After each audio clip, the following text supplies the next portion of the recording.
গত ৭ই জানুয়ারি ২০২৬ তারিখ আনুমানিক রাত ৮:৩০ দিকে রাজধানীর পশ্চিম তেস্তুরি পাড়াস্থ হোটেল সুপারস্টারের পাশের গলিতে অজ্ঞাতনামা দুর্বৃত্ত কর্তৃক বাংলাদেশ জাতীয়তাবাদী স্বেচ্ছাসেবক দলের ঢাকা মহানগর উত্তরের সাধারণ সম্পাদক মোহাম্মদ আজিজুর রহমান ওরফে মোসাব্বির ও সুফিয়ান মাসুদকে হত্যার উদ্দেশ্যে গুলি করে।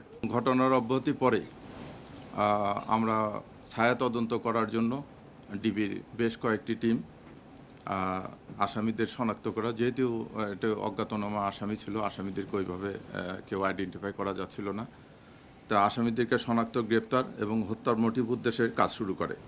এরই ধারাবাহিকতায় গোয়েন্দা পুলিশের কয়েকটি টিম ঘটনাস্থলে উপস্থিত হয়ে ঘটনাস্থলের আশেপাশে সিসি ফুটেজ ক্যামেরা সংগ্রহ করে ঘটনাস্থলের আশেপাশে উপস্থিত ব্যক্তিদের প্রাথমিক জিজ্ঞাসাবাদ করে, সোশ্যাল মিডিয়া ও অন্যান্য ওপেন সোর্স হইতে তথ্যপ্রাপ্ত সংগ্রহ করে সেগুলো যাচাই বাছাই করা হয়, ব্যাপক অভিযান পরিচালনা করা হয়।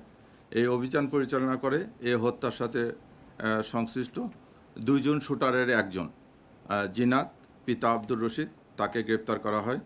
ঘটনার মূল সমন্বয়কারী মোহাম্মদ বিল্লাল হোসেন পিতা শহীদুল্লাহ, তাকে গ্রেপ্তার করা হয়। পাশাপাশি শহীদুল্লাহর ভাই আব্দুল কাদির, যে ঘটনার পরবর্তীতে আসামিদেরকে পলায়নে সহায়তা করা, আসামিদের মোবাইল পরিবর্তন করা সহ অন্যান্য কাজে সহযোগিতা করে, তাকে গ্রেপ্তার করা হয়।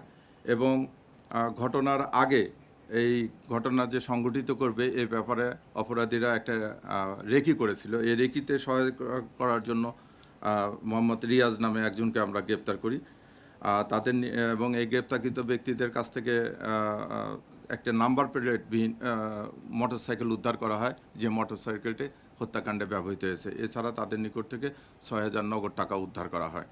আমরা আসামিদেরকে জিজ্ঞাসাবাদ করছি। আসামিরা জিজ্ঞাসাবাদে প্রাথমিক তদন্তে এবং আসামিরা জিজ্ঞাসাবাদে তারা এই ঘটনার সাথে সংশ্লিষ্ট আছে বলে তারা জানিয়েছে।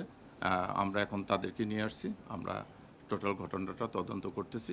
এই পর্যন্তই এই হত্যার এখন পর্যন্ত আমি বলতেছি যে মানে সব কিছু জানা যাবে। আমি শুরুতেই বলেছি ব্রিফিংয়ে যে এটা একটা আলোচিত ঘটনা ছিল। উনি একজন রাজনৈতিক দলের নেতা ছিলেন, তাকে হত্যা করেছে। প্রাথমিক অবস্থায় কিন্তু আমরা এই হত্যাকারীদের শনাক্ত করা এবং হত্যা কাজে ব্যবহৃত ধরনের যে মোটরসাইকেল হচ্ছে, এখন আমরা অস্ত্রগুলি উদ্ধার করতে পারিনি। এই জন্য আমরা এটা তদন্ত করতেছি। কেবল আসামিদেরকে ধরেছি, আসামিদেরকে জিজ্ঞাসাবাদ করেছি, তারা প্রাথমিকভাবে স্বীকার করেছে যে তারা এই ঘটনাগুলো ঘটাইছে। আপনারা জানেন যে এটা আমরা নিয়ে তারপরে পরবর্তীতে সময়ে আপনাদের সঙ্গে বসলাম।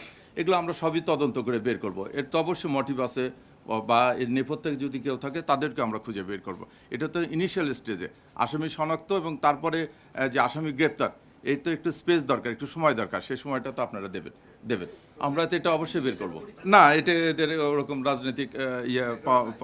রাজনৈতিক ব্যাকগ্রাউন্ড পাওয়া যায় না। তবে তারা প্রাথমিকভাবে যেটা বলছে যে ওই যেটা বললাম যে এখানে কিন্তু আপন দুই ভাই অ্যারেস্ট হয়েছে এবং আরেকজন ভাই এই হত্যাকাণ্ডের সঙ্গে সরাসরি জড়িত ছিল বলে আমরা মানে শনাক্ত করেছি। তা কাজে এটা মনে হচ্ছে যে তারা ওখানে ব্যবসায়িক ইয়ে থেকে আছে। এর নেপথ্যেও কিছু আছে কিনা এটা আমরা দেখব। আমরা তো কেবল আসামি নিয়ে আসলাম। আমরা সবগুলো জিনিসই খোঁতায় দেখতে হবে বা ব্যবসা কেন্দ্রিক দেখতে হবে। উনি তো একজন রাজনৈতিক ব্যক্তিত্ব। যে এখনো আমরা ওদেরকে এন্ট্রি করবো, সিডিআরে দিয়ে সিডিএমএসে দেওয়ার পরে এগুলো আমরা জানতে পারবো। আমি তো বললাম যে আমরা আসলে সারাদিন এই অপারেশন করে গুছায় নিয়ে আসে যেটুকু পেয়েছি সেটুকু আপনাদের জন্য দিলাম। আমরা প্রাথমিকভাবে নিশ্চিত হয়েছি কারা করেছে এবং যে আসামিগুলোকে ধরেছি তারা প্রাথমিকভাবে স্বীকার করেছে। এখন তো তদন্তে আমরা আরও ডিপে যাব। এর সঙ্গে নেপথ্যে কারা যদি কেউ জড়িত থাকে, অন্য কোনো দ্বন্দ্ব আছে কিনা সেগুলো আমরা খতিয়ে দেখব। অস্ত্র দুটোই ব্যবহার হয়েছে।